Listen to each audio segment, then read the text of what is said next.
suis chirurgien vasculaire, praticien hospitalier à l'hôpital Nord-Franche-Comté, un établissement qui compte 1200 lits et 18 salles opératoires.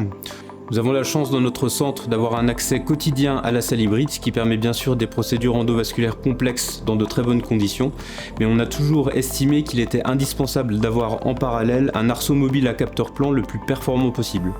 Je m'appelle Lucas Baignon, je suis manipulateur en électroradiologie sur l'hôpital Nord-Franche-Comté et je fais du bloc opératoire depuis 13 ans. Nous sommes très souvent occupés et nous tournons sur plusieurs salles d'opération, ce qui signifie que nous passons d'un arceau mobile à un autre. C'est pour cela que nous avons besoin d'un arceau intuitif à utiliser pour répondre aux différents besoins de nos chirurgiens. Après avoir testé la plupart des machines disponibles en France, notre choix s'est porté sur le Zenition 90 car il offre une qualité d'image optimale et son utilisation est vraiment très intuitive. C'est pour nous l'outil parfait en utilisation quotidienne. Vis-à-vis de la motorisation, on doit très souvent en chirurgie endovasculaire à un moment donné repositionner l'ampli.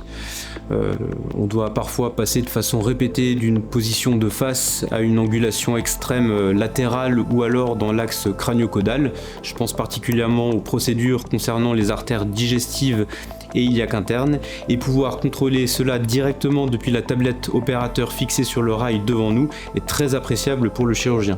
C'est fluide, c'est rapide, on peut bouger les 4 axes en même temps et revenir sur une position via la mémorisation de 3 positions sur la tablette.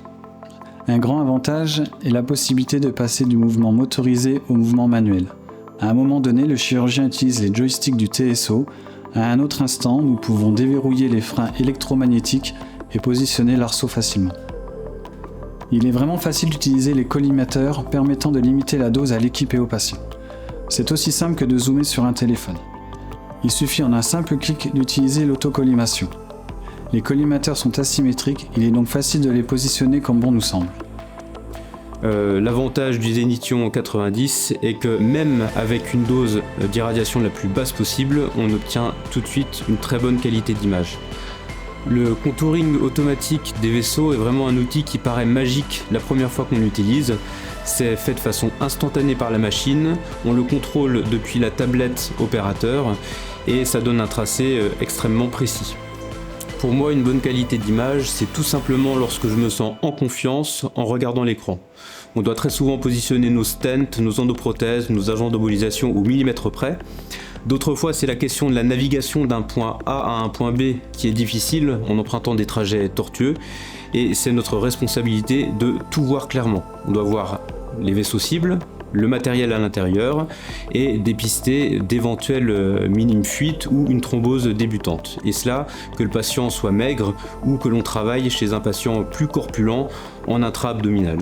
Donc vraiment, la qualité de l'image, ce n'est pas simplement le confort du chirurgien, mais c'est un gage de succès technique et de sécurité pour le malade.